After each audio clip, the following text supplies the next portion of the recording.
I'm going to do just kind of an overview of how we're going to run our time together today. So we do have about 40 minutes of Q&A time with our panelists. I have a couple of questions to get us started, and all of our guests are welcome to drop questions into the chat as well.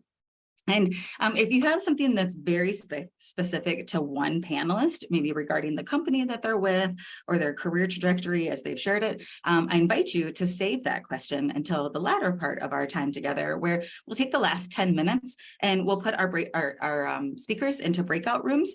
And then as guests, you are welcome to hop into those breakout rooms, introduce yourself, ask that specific question, share feedback or ideas, or if they said something that was interesting to you, or just network to say, I'd love to learn more if I can connect with you on LinkedIn and we can maybe set up a chat to discuss further.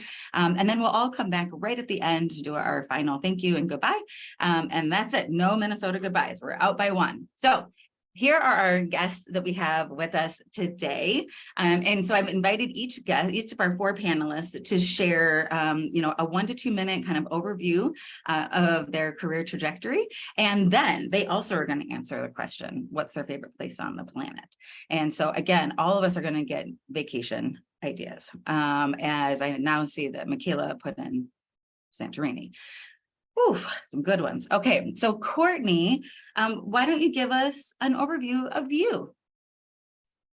Thanks so much, Brigette. Happy to be here. So exciting to meet with all the students. I'm Courtney Hall. I'm the Director of Climate Initiatives and Reporting at CHS Inc. So we're a large agricultural co-op based in Inver Grove Heights, Minnesota.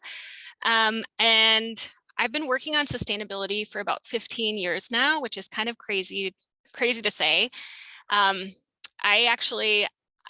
kind of got into this field in an interesting way, but I wanted to be a dentist my whole life. And my senior year of college, I studied abroad in Costa Rica, and we spent a lot of time really having an immersive experience. And so went to lived in a coffee producing community, toured a banana plantation, and it really made me think about the products that we eat or drink every single day, and all of the work and people that are impacted along those supply chains. And having that experience, I really thought we can do business better. We can do business better for people and the environment.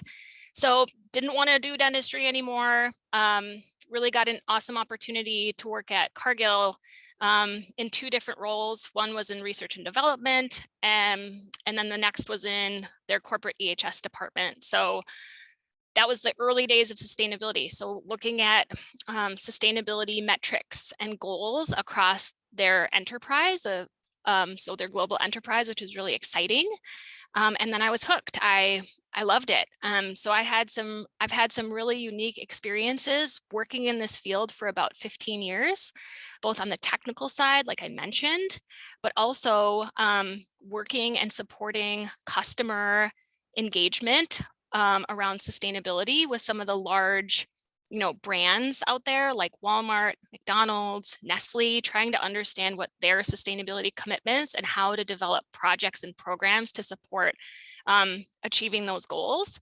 I've launched programs geared towards reducing greenhouse gas emissions by working in supply chains. I've worked on developing renewable energy strategies, water strategies. I've had a whole host of different roles. And I'm really excited to hear more from the students about, what types of roles might they be interested in this space, because had quite a breadth of experience. In my current role at CHS, I lead climate initiatives and reporting. So my role is to work collaboratively across our enterprise. So we have about 10,000 employees. We're a global organization, multiple business lines, to understand our climate impact, and then set the organization up for setting commitments and then the strategies that support those commitments. And to answer the question on anywhere in the world that my favorite place in the world. Favorite place on the planet. Favorite place on the planet. It's Lake Itasca. I think it's beautiful, headwater of Mississippi, such a unique place right here in Minnesota. I love that. I love that. Thanks for sharing that, Courtney. And then Yep. it is when I first met Courtney, I heard her career journey and I made the same face some of you all did when she said, I wanted to be a dentist. I knew I wanted to be a dentist for a really long time. And I was like, I didn't know people said that. But I'm really glad of the work that you're doing and the work you're doing for our planet, Courtney. So I'm okay with you not being a dentist. Thanks, So me thank too. you. Wonderful. So next we'd love to hear from Peter with US Solar. Great, thanks. I can actually start my introduction near Lake Itasca. A lot of my career path started up in Bemidji, Minnesota, leading kids on canoe trips on the headwaters and on the Mississippi for weeks at a time. But I'm a director of project development at US Solar. We are now a subsidiary of US Clean Energy as of a couple months ago, as we kind of broaden our scope beyond just solar.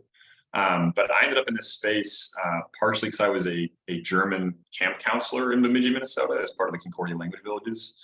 The German government in the early 2000s donated a lot of money to building up an environmental science and climate program at that camp, including building the first certified passive house in North America. Passive house is kind of a standard, similar to if you see like a LEED building, but a little bit more stringent than that. And interestingly enough, the first structure of that type in North America existed in Bemidji, Minnesota. So for years, I was leading environmental education initiatives as a high school credit teacher in Bemidji, Minnesota. And from there, I studied abroad in Germany for a year and lived in an eco district that had been a converted French barracks that was converted into a car light eco community. I ended up being a Fulbright scholar after my undergrad in Austria, and parlayed that into working for a utility in a small town in Western Austria. And then from there came back to do a dual degree at Carlson and Humphrey. My wife and I were working on starting a compost company, and we're part of the ventures enterprise and using the Carlson experience to leverage different business startup connections and funds, candidly, as well as a lot of university resources. Our business was located on the St. Paul campus near the Equine Center as part of a university opportunity program. So that was great. It didn't work out for some zoning reasons, which I'm happy to get into later if anyone's interested. But I ended up landing on my feet at US Solar, where I've been, again, for about 6 years. I started as the 6th employee, so it was very much a every hat for everyone type of scenario at the start. We were focused pretty specifically on community solar in Minnesota at the time, which is 8 to 10 acre farm field projects. And since then, my role has been kind of evaluating state policy and going and making our go-to-market strategies as we've expanded across the country. Most recently, over the last 18 to 24 months, my work now is focused on utility scale projects. So these are anywhere from 500 to 2,000 acre projects all over the country. They take a lot longer to build. They're kind of mega projects that are in the 4 to 6 year timeline. So it's not an overnight reward, but it's been really rewarding to build relationships in these communities, and particularly, and I'll get into this in my next question, getting to work on a concept called agrivoltaics, where we're combining agricultural practices with solar production. So that's been something that I've really gotten to push within our organization as we become on kind of the forefront of that initiative.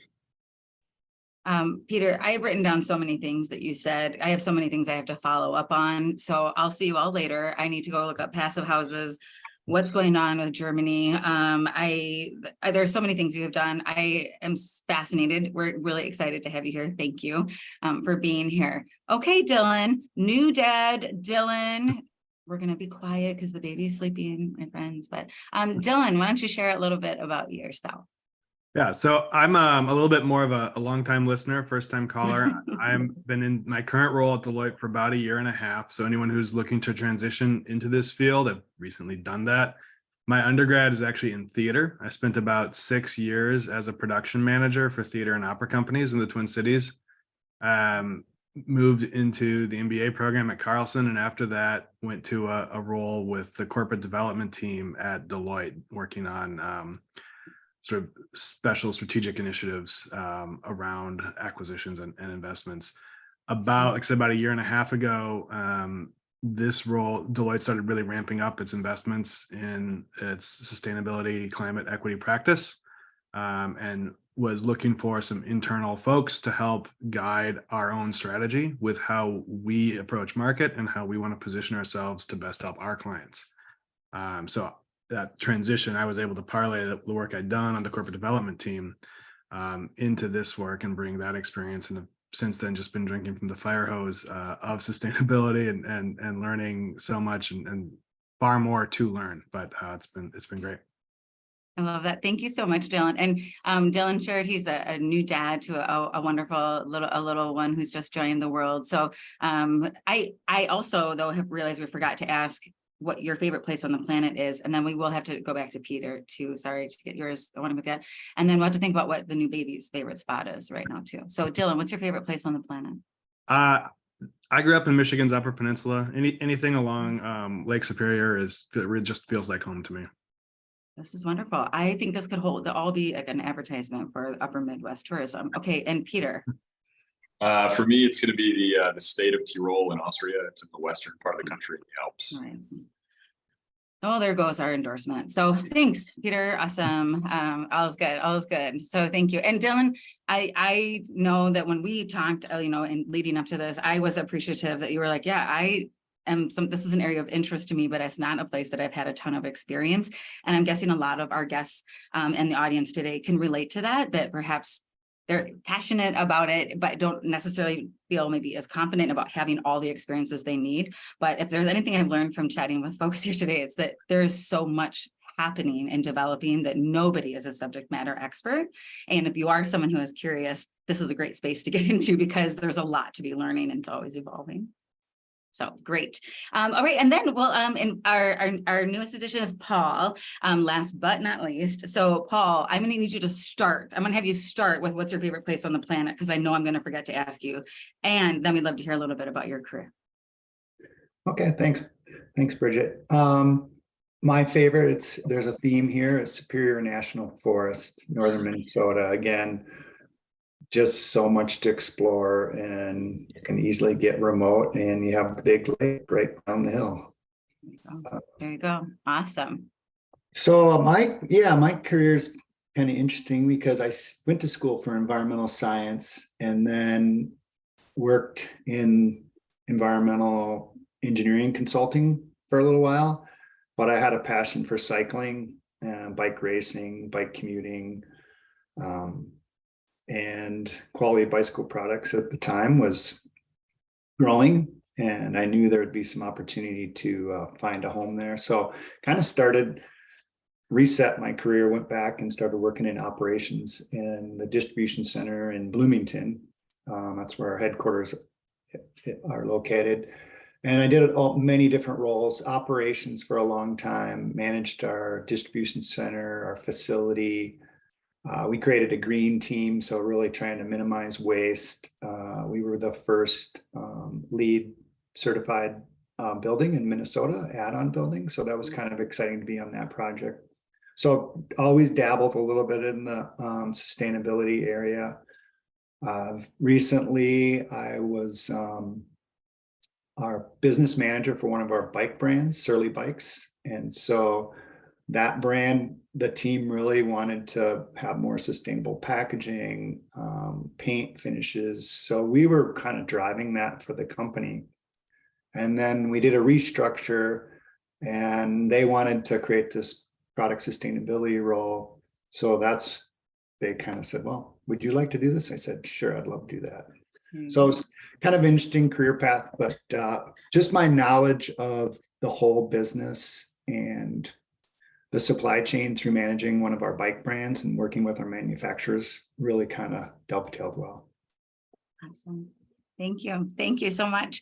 I love there's such a variety of experiences that the panel brings to us today. So anyone in the audience, if you have questions that you would like, the panelists to answer, please feel free to put those into the chat and we'll try to get to those. But I did ask all of our panelists to prepare for what is an example of a recent challenge or project that they have worked on as a means to help our audience really get a sense of what does a day in the life of this work look like, the tactical type of work. As we have a lot of students on in the audience today, we know they're always listening for like, what are the types of skills and knowledge bases I should be able to bring to a job. And so we'd love to have folks start. And I'm actually going to start with Courtney. We'll kind of cycle back through in the same order. And so Courtney, could you share a little bit about a recent project, challenge, something you worked on, and thinking kind of about the skills that you needed to flex to make that happen, or knowledge bases? Yes. Great. I think one thing that's particularly challenging just in the sustainability roles that I've been is they've always been like the first position that a company or a business unit has had. So a lot of it is understanding how sustainability intersects with the business. How do you educate and support a better understanding of what corporate sustainability means? And then how do you put in the right types of KPIs or measurement to say, where are we starting from? Where might we be going? And then developing programs and projects to support that.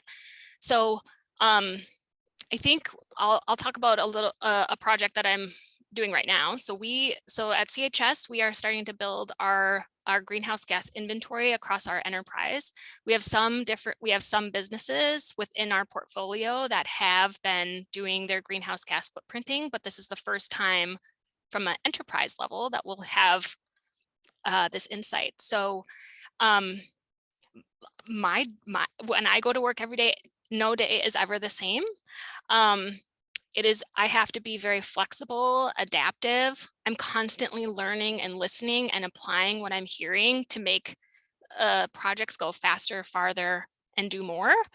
So I am helping folks understand what is greenhouse gas reporting.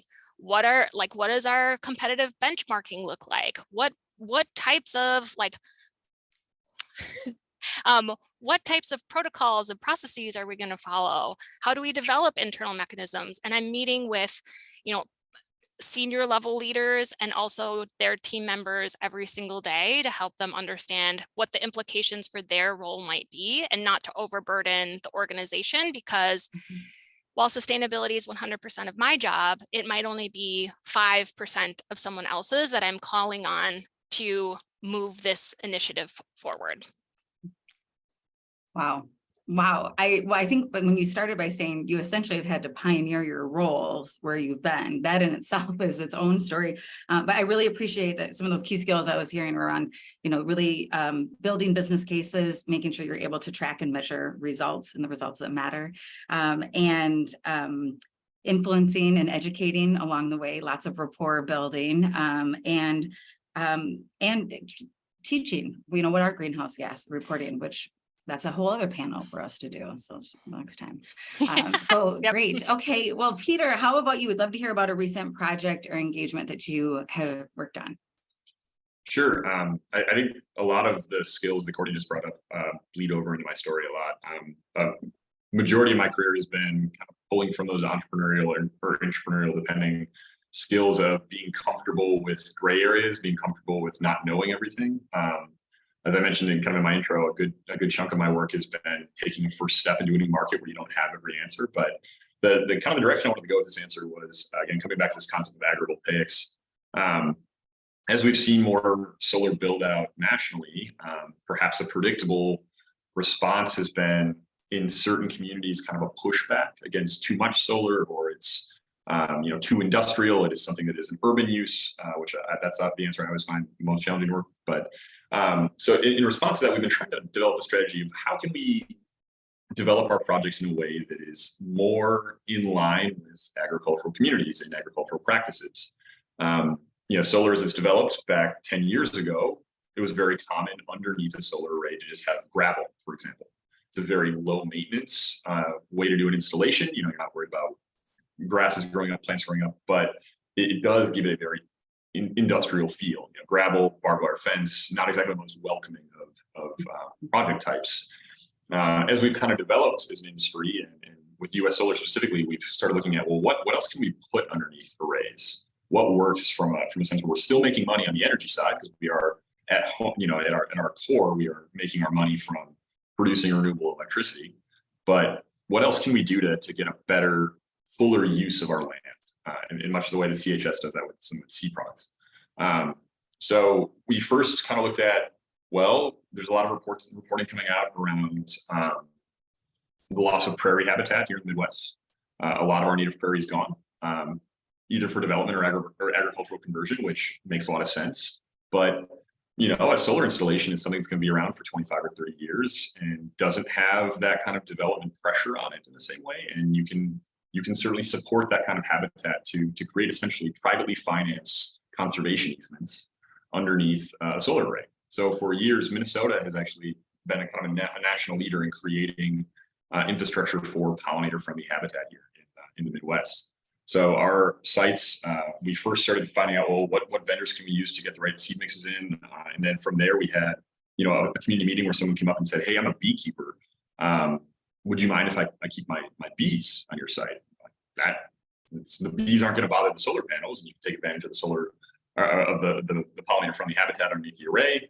When it works for us, we can now have a product that says, U.S. solar grown honey that we can hand out to some of our vendors and partners. And then over the last couple of years, we've kind of again kept trying to push that envelope. What else can you do? What else works in that space? So a couple years ago, one of the landowners that I worked with is one of my first deals with U.S. Solar. Actually, they were a sheep farming couple. They had a 40-acre hobby farm. They had shown sheep nationally and won awards around the country for their sheep. They were looking to diversify their income, like most farmers are. So they took their sheep off 10 acres of land and let us put in a solar array. They just had sheep on kind of the neighboring paddocks, easy peasy for everybody. And one day we said to ourselves, well, what if we just put the sheep back in the paddock in the solar array when it's done? Works pretty well. Essentially, we're paying them still lease money for all that acreage, but they've only really lost a fraction of an acre of the land of the posts that we're putting our solar arrays on. There's some questions. Our operations team, our finance team, our insurance providers certainly had some questions about what are we, how does it look to have livestock interact with a very valuable piece of equipment. Luckily, sheep are not goats. So there's not as much of the chewing and the jumping to worry about. And they're not cows where they're large and potentially going to have some rubbing issues. So sheep have been a pretty good pairing if you can get the right shepherd to rotate them around or change your seed mix. So maybe it isn't pollinator habitat on a sheep site, or maybe it is, but you have to rotate the sheep around. How can you interact with those agricultural skill sets, which aren't necessarily the energy skill sets? And then the most interesting one recently is we've been hearing, we had a nonprofit of emerging farmers approach us. So this is either immigrant farmers who farmed in their home countries and are retraining to be able to farm in Minnesota's less friendly climate, we'll call it at times, or just historically underrepresented farmers. And we've lost a lot of Black farmers in the United States, for example, where it's less than 1% of farmers are Black at this point in the United States. So we found this nonprofit group that said, we have all these farmers we're training on, half-acre to 1 acre plots of land. And then ideally, after a few years of learning the trade, they go and find their own land, but they're finding it's really hard to access land, particularly at a small scale, particularly as a startup. Well, again, for us, we've got a lot of land. The modules are there, but there's a lot of space in between and underneath the arrays. And we can sign comfortably 20 to 30-year contracts for that kind of use. So now we're experimenting to see what can you grow in between the rows of arrays. Or now you're seeing solar modules that are partially clear on the back. Are there products or crops you can grow underneath the arrays themselves? So U.S. Solar has also gotten to be part of some federal level research programs to research what crops grow where under solar arrays. So in the Southwest, there's a really great example in New Mexico where you're actually seeing increased tomato yields by growing tomatoes underneath solar arrays, because in New Mexico's climate, you're actually getting too much sun on a lot of those tomatoes, and it's causing them to put out energy to protect themselves as opposed to produce fruit. So by putting them underneath the solar array, you're actually getting an increased yield because they're not as stressed. Now, that's probably not going to happen in Minnesota. Usually in Minnesota, it's get as much sun as you can on your tomatoes. But is there a different crop? Is it saffron? Is it potatoes? Is it garlic? That you can grow underneath or in between rows just as effectively as, or more effectively as in an open field. Now, it might not be corn and soy, which is maybe the more traditional crop here, because those pieces of equipment are a little bit bigger than what could be tolerated on a traditional solar array. But finding those kind of partnerships is something that I really enjoy as a challenge. again, it's maybe a non-traditional part of solar developments, but it's one where you're creating those relationships and you're building allies who can then come and say at your permitting meeting or in front of legislators, yes, this is a thing we want to support. We want to support access for underrepresented farmer groups. We want to support renewable energy here in Minnesota. We want to show that energy and agriculture can very easily work together and actually support one another in ways that help us maintain our agricultural character while pushing forward as a state that doesn't have any fossil resources. So that's something I've been really proud to work on. It's been a really real joy for me the last few years. I love that. I wish we could all hop on a bus right now and then go see, like a vegetable oil field bus or something like that we could all go to in these solar fields and then see all of the innovation around like what other uses for it is fascinating. So thank you. And then thanks for reminding us that tomato is a fruit too, and it's not a vegetable. So, okay, Dylan, what kind of cool things have you been working on at Deloitte? Yeah, so as I mentioned, I have an internal role. I'm not client facing. One of the big things I worked on recently was with our supply chain practice. Anyone who's familiar with Deloitte knows we have a really big supply chain practice. It's one of our core pillars. And trying to decide where, with those leaders, where we're going to invest to really beef up our sustainability capabilities within the supply chain. I chatted a couple times about how sustainability intersects with that on this call. And so my work, it was a several month project, was going out and interviewing executives outside of Deloitte, just in the market. Where are you today? What are your challenges upstream, downstream? A lot of folks were talking about the Inflation Reduction Act and how that pertains to what they're working on, other legislation and regulation, not just within the US, but also globally, because supply chains are typically global.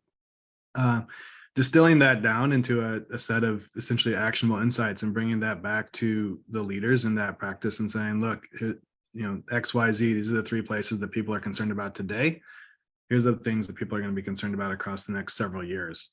Let's work together and figure out how do we staff up? How do we bring in the right technology partners to help us deliver solutions effectively? And then also, how do we help provide insights that our clients aren't yet thinking about? If anyone was tracking my title, there's sustainability, climate, and equity. One of Deloitte's perspectives is that equity is a key part of sustainability, which is gaining traction depending on who you talk to, but it's not always there. So if you're going to make a major investment in your supply chain, how are you bringing along that equity component as well? So we're talking about an equitable transition. And so bringing those insights from that research forward as well to our supply chain partners who aren't necessarily thinking about that piece. That's not what their clients have historically asked them to do. That's fascinating.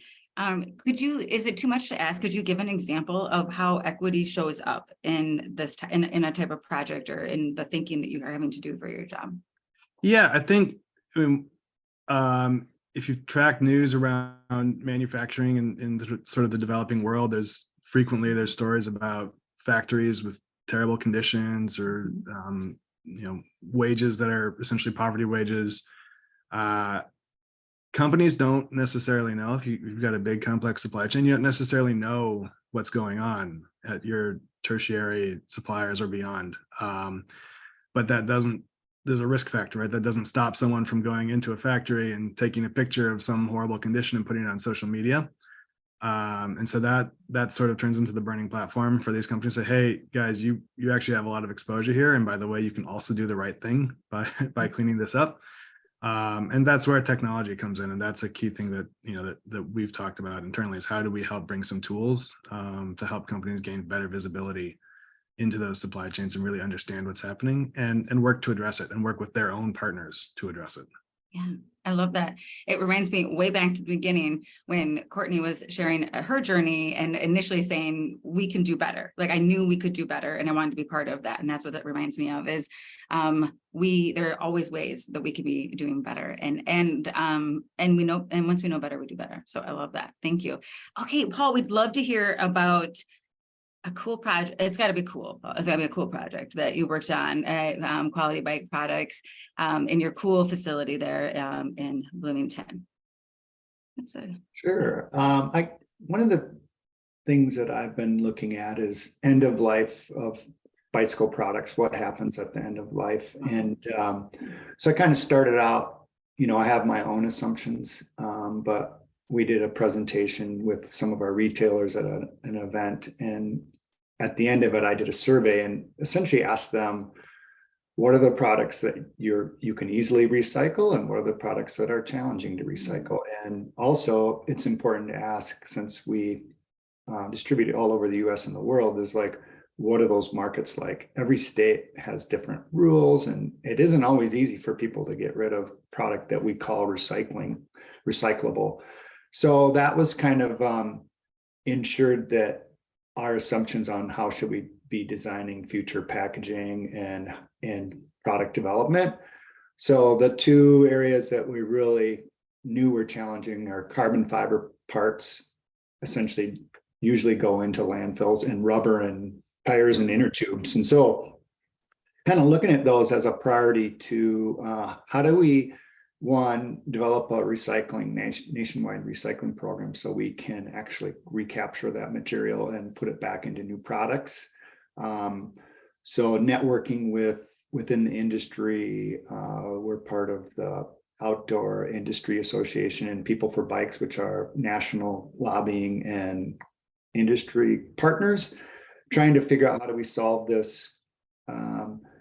And then working with our R&D team, our engineers and designers on like, how do we get recycled rubber and what kind of products can we put that back into, and how do we take carbon fiber damaged components and shred those and put those back into new products. So it's, those, they're all kind of long-term projects.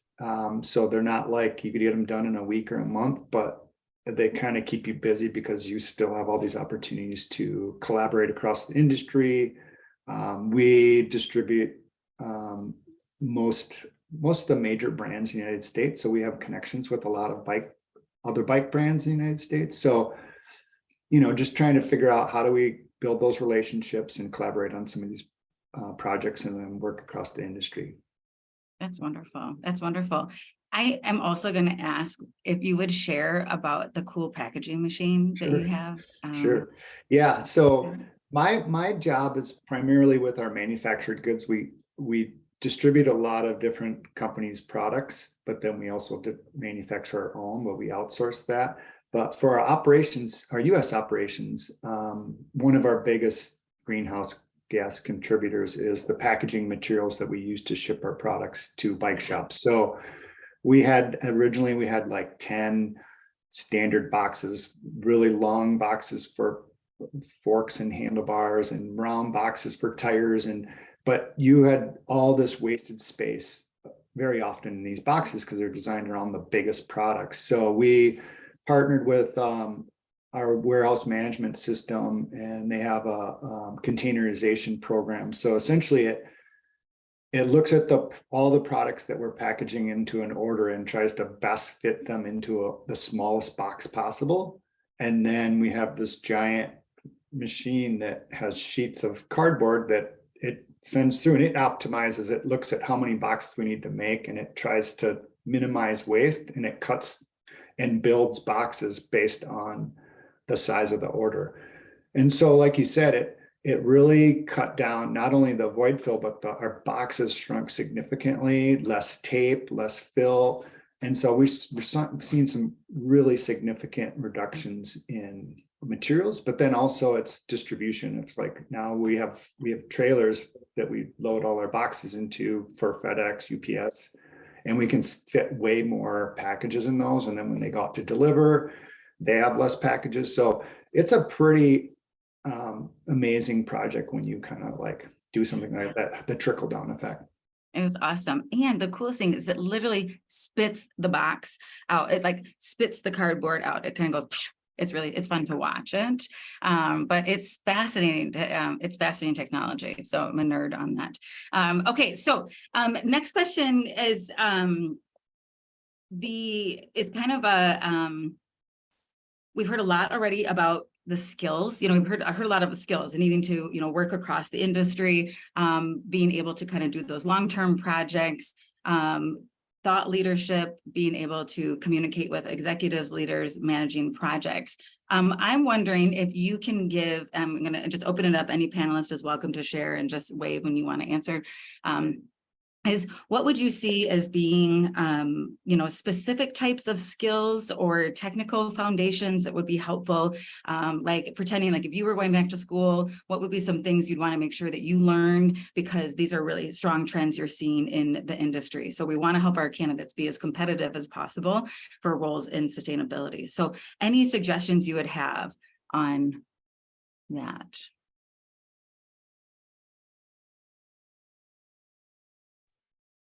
Courtney. I can talk about that. Yeah, I can talk about that. Thanks. Yeah, so I finished my undergrad in biology, worked for a couple of years, and then I figured out that sustainability was a space I wanted to play in. And so I actually went back to grad school, and I created kind of my own sustainability degree before there was such a thing. So I wanted to sustainability, you're often like balancing three different spheres. You're balancing economics with social implications and environmental implications. So for me, it was really important to have a well-rounded skill set. So I wanted to have that technical foundation because I feel like it's really necessary to walk the talk. Is that what they say? and then also understand, like, what does this mean for business? Like, so I worked for Cargill for a while, worked for CHS, like the global political economy is really important on understanding like the complexity of why things happen the way they happen in the places where they happen. So for me, like having that kind of broad understanding of like economics, trade, and then what is actually happening on the ground with people and the environment in which they live in, that was really important for me. I think when people ask me about this, like when I have networking conversations with folks trying to get into sustainability, I think a strong technical foundation is really important. It's a limited skill set in this field, but you quickly become the trusted advisor within an organization on these topics, and there is growing scrutiny on sustainability claims, commitments, and you have to have someone that can, cut through the BS and say what is actually happening and coach and guide the organization. So that's what I would recommend. Well, that's a lot, Courtney. Those are a lot of things. But I love this.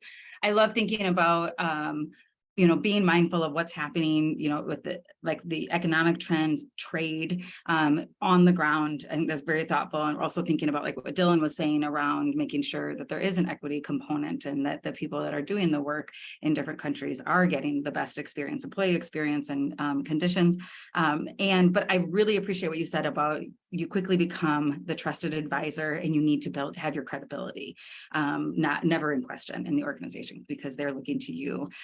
So I'm guessing hopefully you have a good network of people that you can lean on as well for this type of work.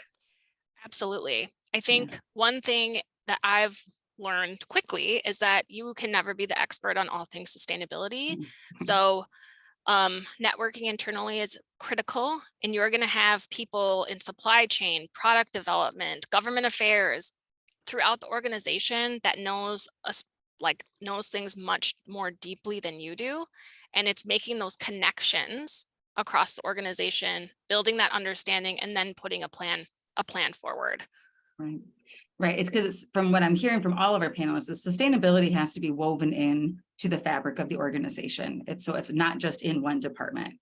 Great. Okay. Other panelists, thoughts on technical skills, things that we should be, our students should be refining. Dylan.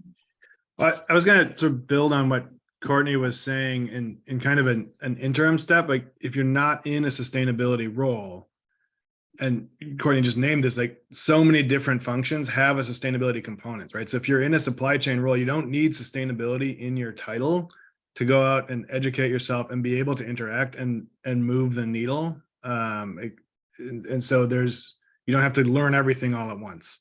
You can step in and start reach out and find that partner in your organization, and then start to learn and build those skills just on the ground, and then figure out where you want to go and how you want to build from there. It's a great piece of advice of networking, learning as you go, finding your space. Your thoughts, Paul? Yeah, I just wanted to add like lean training and process improvement, because it really drives to root cause, and I think it's important that you're trying to drive to that root cause. It also, eliminates waste. And if you have an environmental piece in there, it kind of keeps you grounded and pulls you back to like, what is the best solution here? I love that. That's great. That's great. Okay, so we are at a point now where we do want to let folks jump into breakout rooms so that you can chat with our speakers. If you have a specific question from like, what does your organization do more of, or what are trends that you're seeing? It's not meant to be awkward. It's meant to just be like, I appreciate what you said. I just want to say hi. Well, Julie will open up 2 breakout rooms. And so Julie, do you want to share who will be in which room? Sure. We're going to have Peter and Paul in one room and Courtney and Dylan in the other room. I know I had to do it. I know, Sorry. you just had to, yes. Yeah. And so folks so you'll be able to go into a room. You can also jump to the other one if you want to say hi. We're going to all come back at the end in the last few minutes. So, but again, this is a great chance just to introduce yourself, maybe ask a more specific question about their company or their role or their background, or just ask about that favorite place on the planet. Julie, I'll let Julie open up those breakout rooms now. Yep, here we go. So the panelists are going to go right into the rooms. Everyone else should have a pop-up window that comes up, and you should be able to choose which room you want to go into. You're going to have 10 minutes, so feel free to go back and forth between rooms as well. And if you don't see that, feel free to unmute yourself and let me know, and I can help you.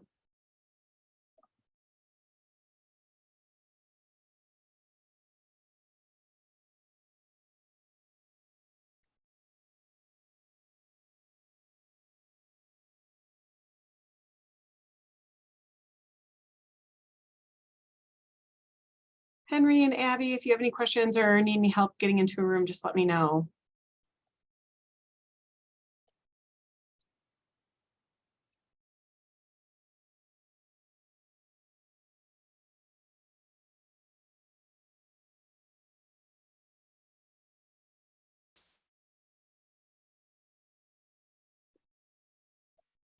I think I need help getting into a room. Sure, which one do you want to go into, with Peter and Paul or Courtney and Dylan?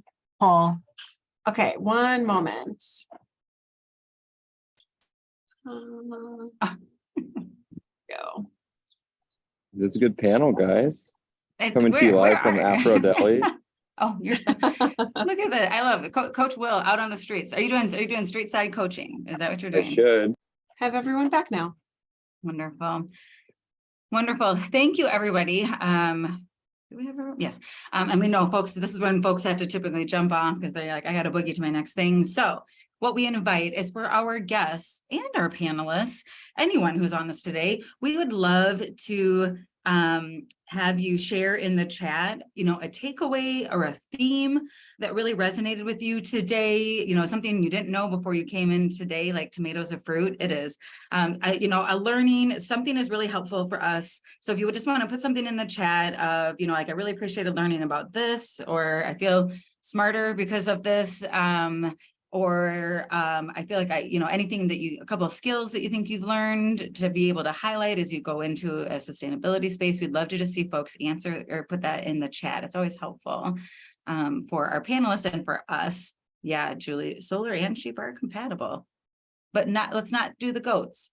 Not quite yet, but not quite the goats.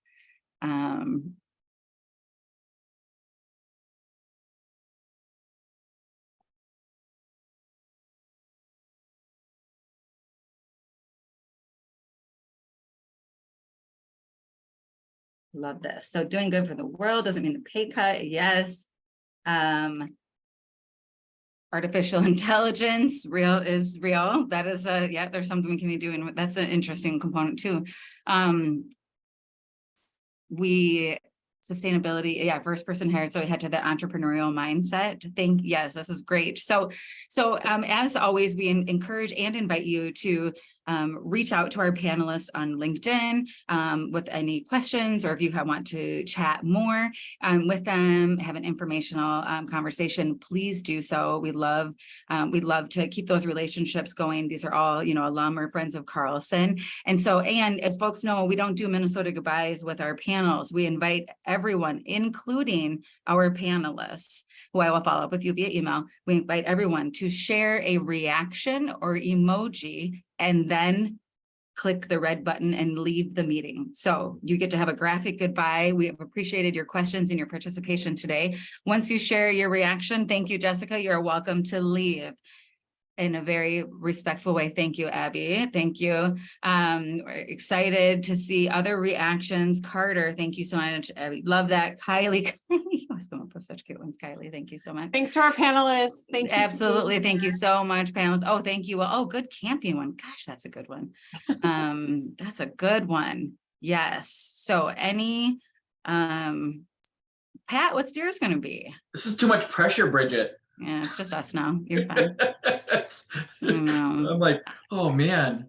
There's so many reactions when you I really know, like that's what I'm dig going into through it. here. I know. So, and to our panelists, again, thank you.